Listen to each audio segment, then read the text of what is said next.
It's so funny. I just went to Placitas recently for the first time, and there were wild horses Yes. like on the road driving. And I was like, oh my gosh, I just drove 20 minutes out of the city, and here I am with wild horses. It was And amazing. how far would you have to go to do that in New York? Oh, forget it.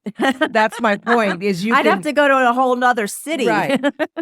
That's my point, is you're not that far away from all these different things.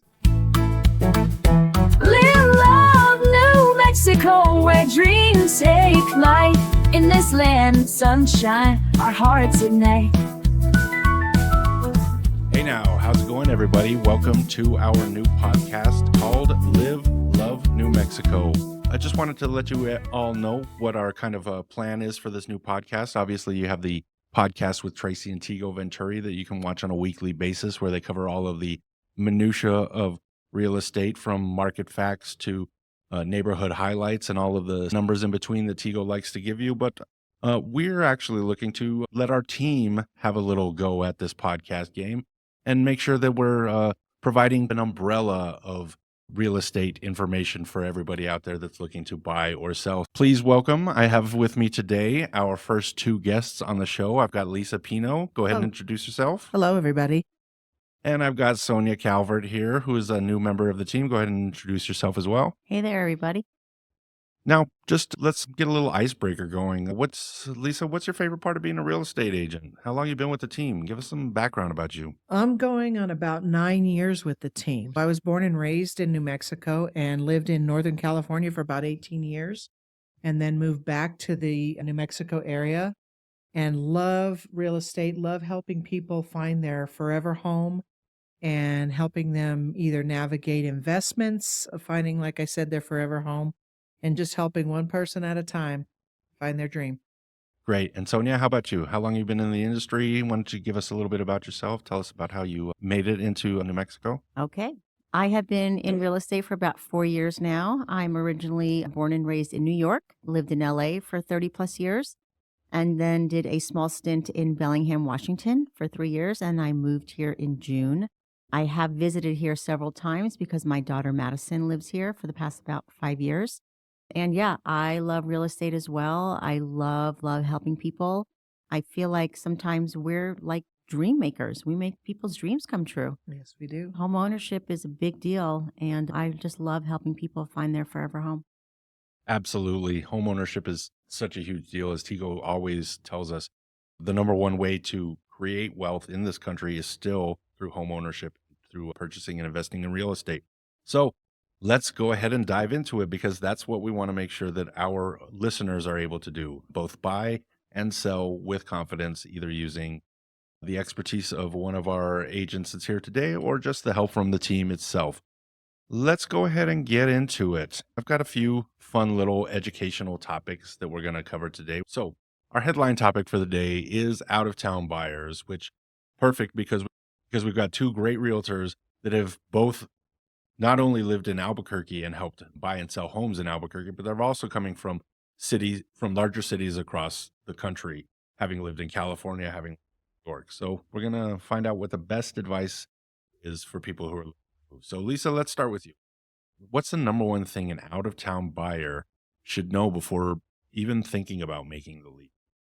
Most out-of-town buyers have already gone on the internet and researched the area, some of the amenities in the area, and also looking at homes on Zillow. So you can know that they probably started there. Their first thing is to get with a real estate professional such as myself or Sonia that can help guide them in the different areas, and the relocation guide that we send to our prospective clients really helps to identify the different types of neighborhoods. So sending them resources such as that. We also do here, we have market updates, which talks about the market trends for the area. I find that a lot of out-of-state buyers like to look at that as well and compare it to maybe where they are living now versus where they're moving to. So first is identifying a real estate professional, and then identifying a local lender for the area are your first two steps in your real estate journey. Great points. Sonia, now we just learned that you actually have moved out to Albuquerque recently. And so you're coming at this from both angles. Not only have you helped people buy and sell that are moving here, but you also have moved here yourself. So give us from both perspectives Hmm. your view on that same scenario. What do you wish you knew, and what would you tell people now that you have done it yourself? Yeah. There's one point that we haven't brought up, and that is the buyer consultation, which a lot of buyers we don't always have those because they have looked on Zillow and market reports and all that. But I feel like a buyer consultation is really important, which the realtor here did with me, where you actually sit down with a buyer and have a conversation. What's important to you? What's commute time look like for you? Do you want to be in this school district, and so on and so forth? So I think a buyer consultation is really important. And again, I feel like that was the jumping off point for me when I first had that conversation to move here and talk about what I was looking for in a home, what's important to me, and so on and so forth. So I think that was the jumping off point for me before we then started going out and looking at homes and pinpointing different neighborhoods. And it's important to know too, you don't have to be in town to have that buyer consult. You can do Absolutely. that via Zoom, Google Meets, Mm-hmm. FaceTime. That way you can put a face with a name and it really helps to personalize things and let that client buyer, potential buyer, get to know you and your personality too. Yeah. That's great. Those are fantastic points, but I want to dig a little bit deeper and let everybody know, give everybody sort of an inside look at as to what kind of things are in these resources. Are we talking about stats for schools? What kind of resources can we expect to find inside of this relocation guide, and also in buyer's consultation that you guys give? What kind of stuff do you guys cover? So when I'm doing a buyer consultation, it's a lot of question asking, Mm-hmm. as Sonia said, finding out what meets their needs. If they have children, schools will probably be important. So we're going to want to, in that guide, there's information on the school rankings. There's also crime statistics for the different areas so websites you can visit for that. Mm-hmm. You can also see with our market updates what the trending is with regards to sales prices in the different areas, average days on market, so that they know what to expect with when they're looking at these different homes. Also, what the appreciation value is, or the valuations, how they've appreciated Right. in the area, so they can also, if maybe they're from moving due to base relocation and they may be here 3 or 4 years, that's going to be important to a client so that they know down the road, Mm-hmm. what am I looking at for a trend with home valuations going up or trending upward? Or maybe you have a kid who's going to go to UNM, UNM. right? Mhm. Where are you going to be? How close do you want to be to that? Are they going to live in a dorm? Are they going to live with you? That sort of thing. So there's a lot that goes Yeah, into we it. have a lot of information that we can give to any client coming in. And it may not even, if it's not in the guide, we're going to be able to point you in the right direction of where to find it. Yeah. So what it sounds like to me, as somebody I'm the marketing guy here, but I'm not necessarily in the real estate industry the way that they are. But from what it sounds to me, just listening to what they've had to say, it's that diversity of the Albuquerque market is what's key to make clear to everybody that you're not going to be able to just pick and choose a neighborhood based on one specific, based on a lot of the needs that you want. Is that correct? Absolutely. Yeah, for sure. And so, that being said, how is that different from, say, some of the bigger cities where maybe you don't have such diverse neighborhoods next to each other? And I'm talking about diverse as in agriculture, architecture, economy, etc. I'll take this one because Okay. you just moved here. One of the things, so having lived in other major cities, the one thing here in the Albuquerque metro area is you can get from one side of town to another within 30 to 40 minutes. Granted, traffic and the time that you're commuting. We have lots of open land. You go out to the west side, you'll see a lot of new building versus the Northeast Heights, which is an older neighborhood, Northeast, Southeast Heights. And then you've got the mountainous areas, Harris and Cedar Crest and all of those areas out that way. Also, Santa Fe's about a 45-minute drive away. So it's a vast area with a lot of, like you said, diversity Mm-hmm. and needs. So if you want a more rural area, you can find that and be back in the city within 30 to 45 minutes. Or you can be in downtown Albuquerque Right. or right around the university area. And all really within an hour radius, you can get anywhere in those surrounding areas.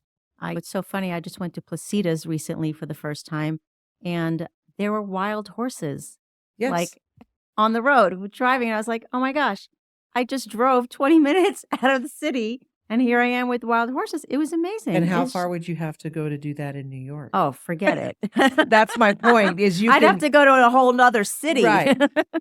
That's my point is you're not that far away from all these different things Yeah. that Yeah. Sam was it bringing was up. it was beautiful. Absolutely gorgeous. Yeah. Amazing. And that's such a great point that you just made, Lisa, about the long commute. If anything defines Albuquerque based on a preconception, it would be something like the long commute. Because when people are talking about long commutes coming from New York or California, they're Yeah. talking 2-3 hour Oh, commutes. Yes. minimum hour to get 10 For us, miles. it's 20 minutes is, oh my God, I have a long commute. So that's a great point to make because a long commute in Albuquerque is not a long commute Anywhere else. Anywhere else. And your where- New Yorkers and Californians will laugh at that when you tell them that Right. 30 minutes or 45 minutes is a Yeah. long commute. Yeah. Insane. It's been a reality for me. Yeah. I love just driving around and learning about all the different areas. A lot of businesses are also coming here. Netflix is opening Yep. up big time and Amazon and that sort of thing. I've actually heard living in LA for 30 plus years as well. A lot of film people are actually moving here to get more work. It's another benefit, I think, of living in Albuquerque. Just wanted to mention Yeah. that one and thing. also our weather. I mean, you Mm, get every season here, but never one to an extreme. right. And I think that is a huge draw for people coming from surrounding areas and moving into this area. And we're still affordable. Yes, that's a huge thing. Still affordable. Moving here from Bellingham, Washington, where I lived for 3 years, right outside of Seattle, and having rain every day, and coming here and having, 310 days of sun? Mm-hmm. Can't beat it. Yeah, that the weather is definitely one of those benefits that can't be overlooked for Yeah, sure. very attractive. That was a great segment. Now that we've gotten our wet a little bit, we're going to start our little bit of a educational corner, and we're going to start with a segment that I like to call Would You Rather, because as real estate agents, you obviously have different perspectives when you're helping people buy and sell homes. And so we're just going to put out some hypothetical scenarios and see how you guys answer. This first one I'm going to go with Lisa. Lisa, would you rather buy a fixer-upper in a dream neighborhood or a move-in ready home in an average area? Sam, since I have a current home, my next dream home would be something that is already finished and with a lovely mountain view. So that would be something that I would be looking for. In regards to clients, I would want to ask them a series of questions to find out what best fits their needs and what they're looking for, depending on where they're going to work in the area, if they have kids, dogs, etc., to find out what home's going to fit their needs and what is important to them. Great. Sonia, do you got anything to add to that? For me personally, I actually like both. But the home that I bought was not brand new, but new enough, and it has a mountain view. But again, as Lisa said, with buyers, it really depends on what they're looking for, how far they want to be from work, and so on and so forth. Everyone has their personal preference. And the beauty about Albuquerque is there's so many options. Yeah, and sometimes people will start out with a scenario that they think they want in a home, and it can change as they come and start to look at different homes. So things can change along the way as you're showing people homes. I think that's a good point to talk about and maybe expand upon a little bit more is that in Albuquerque, you don't necessarily know what your perfect neighborhood is going to be if you're moving from out of state. And so going in with those preconceived notions of, I want to find my perfect neighborhood, even if it's a fixer-upper, maybe are questions that it's like a good goal to go in with, but maybe not necessarily how you're actually going to decide what you are, because so many of our quirky homes in New Mexico have designs that when people see them, they didn't realize it was their dream home until they actually saw it. That's an interesting thing to think about. But you both brought up mountain views. I'd actually like that to lead into our next question. Perfect segue. Okay, next scenario. Would you rather have a home with a stunning mountain view and a long commute to work, or would you rather have a home that's close to the city center, but with very little at all? Sonia, why don't you start out? I know I said before I like both, but I think I'd rather be in a city with a little bit of a mountain view. But what's great about Albuquerque is you can live in the city and even have a big mountain view. It's possible for sure. But yeah, I think I'm more of a city girl, so I think I'd want to be more in the city space. And when you're helping, if, for example, Sonia, somebody was to come up to you and ask you with this scenario on their own, how Mhm. would you let them know that they can have both? I guess we would have to narrow down what's important to them, how far of a commute they want from work. Is a school district important to them? They have kids. There's a lot of different scenarios. But again, we just look at different neighborhoods and find out what's important to them and know that you can have a mountain view from a lot of different locations here in Albuquerque.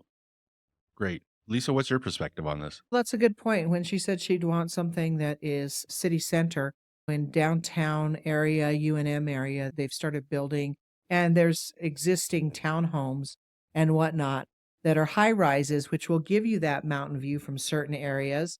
But depending on if you have children, a dog, things like that, that could change. But that there's those areas in that UNM Nob Hill area that can offer a little bit of both of those things. Absolutely. So it's really finding out what the client's needs are, and then you can find them the perfect neighborhood.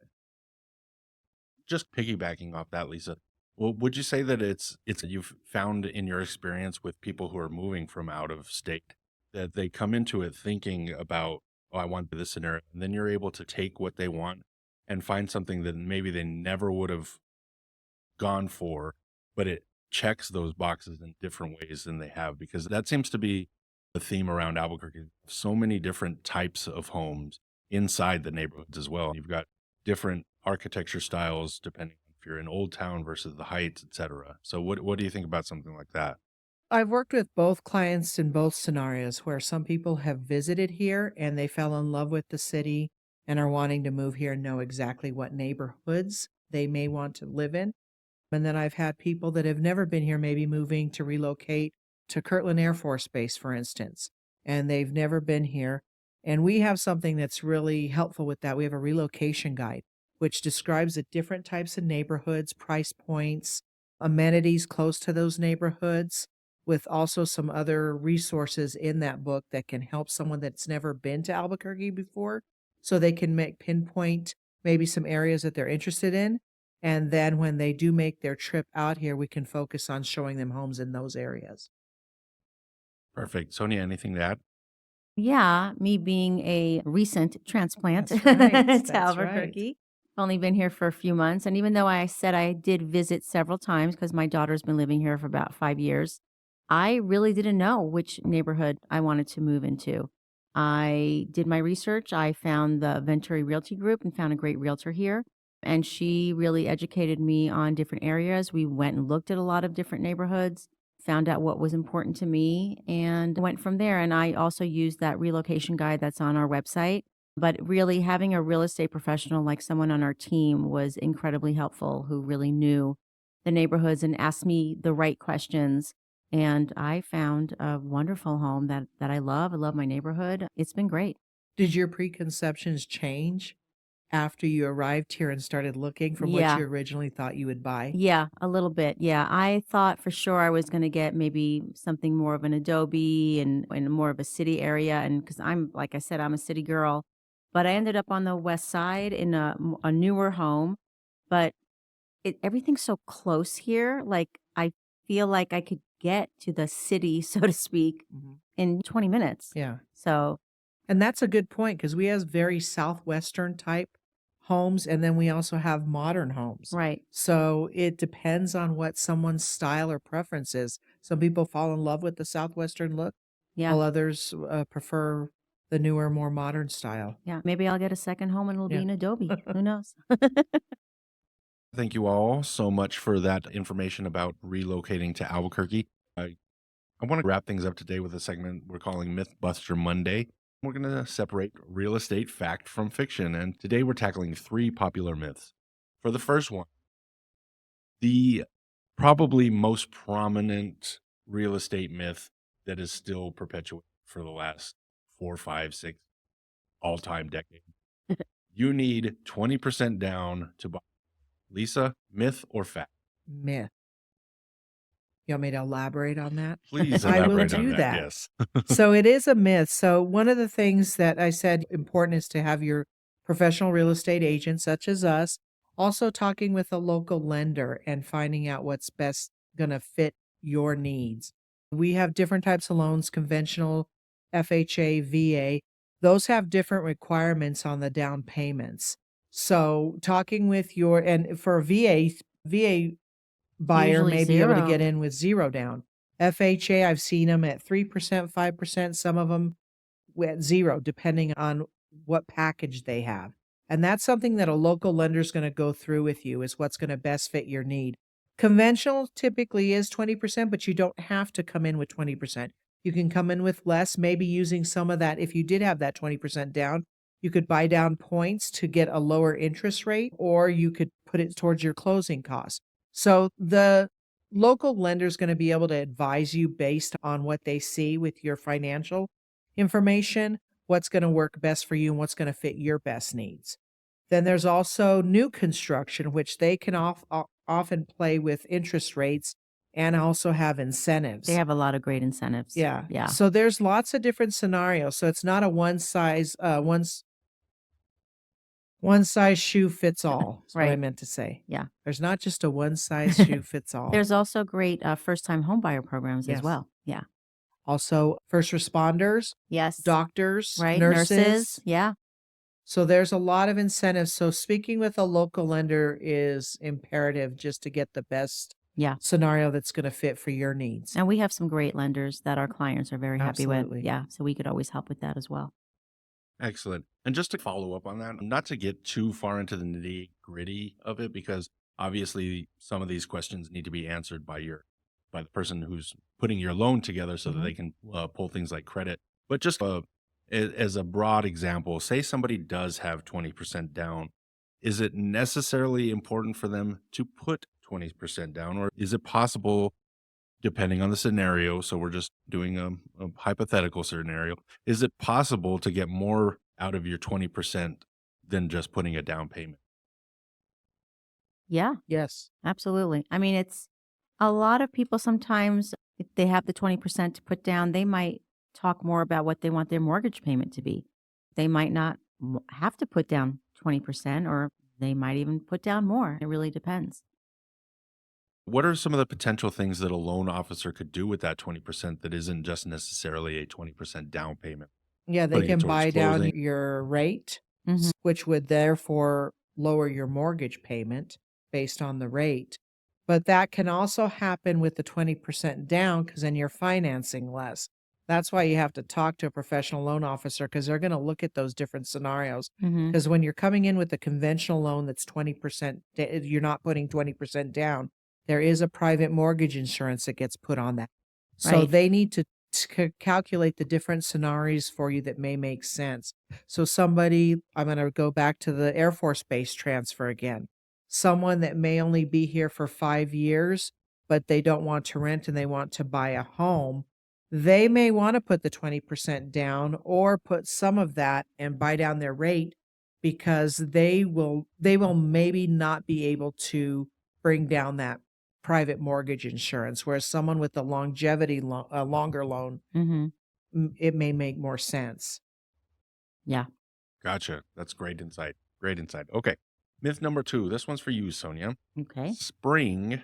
We're heading into the spring selling season. That brings up the question, is spring the only time to buy or sell a home? Absolutely not. Actually, I think in the spring you might even have a little bit more competition because a lot of people are going You out and do. buying. Weather's getting warm, and I'm already feeling it, Lisa. Are you? Yeah. Yeah, it's been nice lately. Yeah. But even just a lot of buyers are coming out. But no, spring is not the only time or best time to buy a home. The best time to buy a home is when you're ready to buy a home. Anytime is the best time. That is the truth. Mm-hmm. You are going to encounter more buyers during a springtime Yes. than you will. And that's identified by March through about August, because a lot of people, especially if they're moving with kids Right. and they're wanting to get them into school, they're going to want to do that prior to September. to September. Yeah. But like you said, the best time to buy a home is when you're ready to buy a home. Yeah. So also just in our market updates, our market guru, Tigo Venturi, he stated that the 2025 home season is starting off on a faster track than it has in the last couple of years. So now's a great time to buy. The other thing too is having looking at it, looked at interest rates and went to a seminar on that. They're not seeing those go down this Mm-mm. year. We might be lucky to see 6.5%, maybe slightly under that. Now that can change if you're buying new construction because there's incentives there. Right. But if you're waiting for interest rates to go down, um, the experts are saying that's probably not likely in Yeah. 2025. And you know what? I have found a lot of buyers that do say that, oh, I'm waiting for interest rates to go down. But while you're waiting for interest rates to go down, home prices are going up. Yes. So I feel like this is where we're at and this is where we're going to be for a while. So again, going back to if you're ready, don't wait. It's going to get busy out there.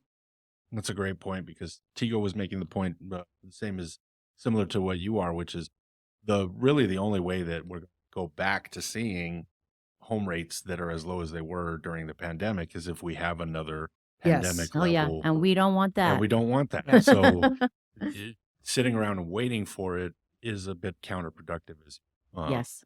pointed out. All righty. Final myth of the day for both of you. Okay. The Zestimate is always accurate. The Zestimate.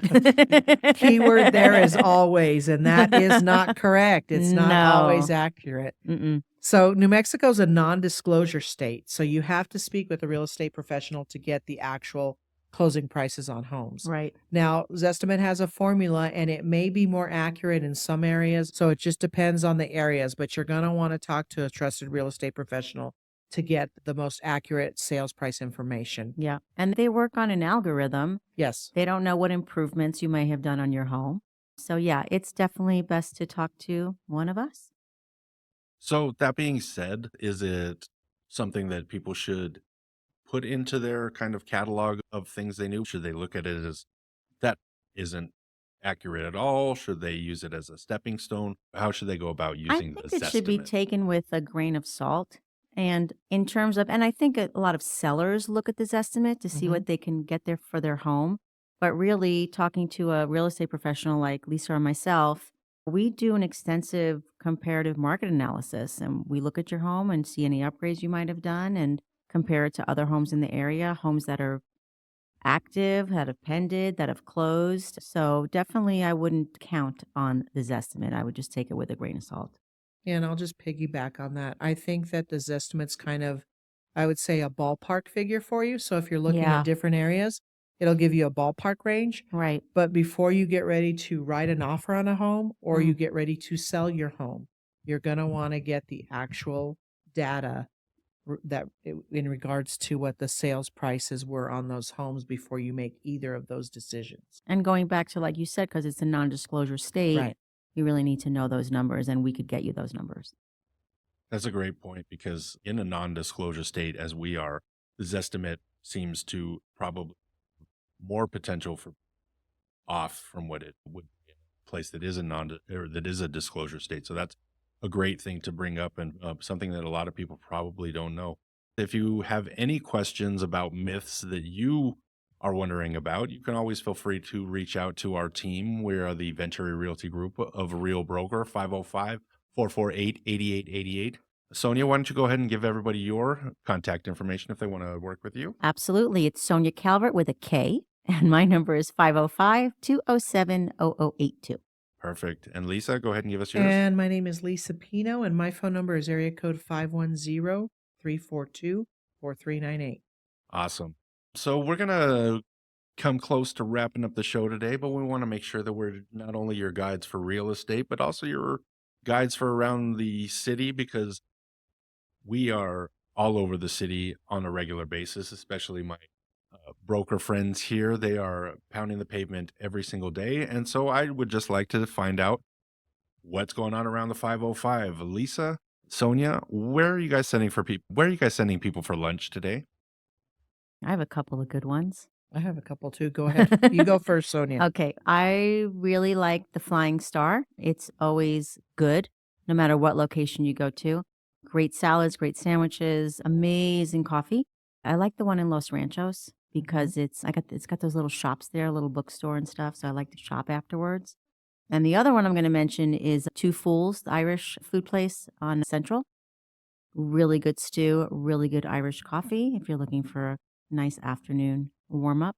So those are two of my favorites. Awesome. Any recommended dishes from Two Fools?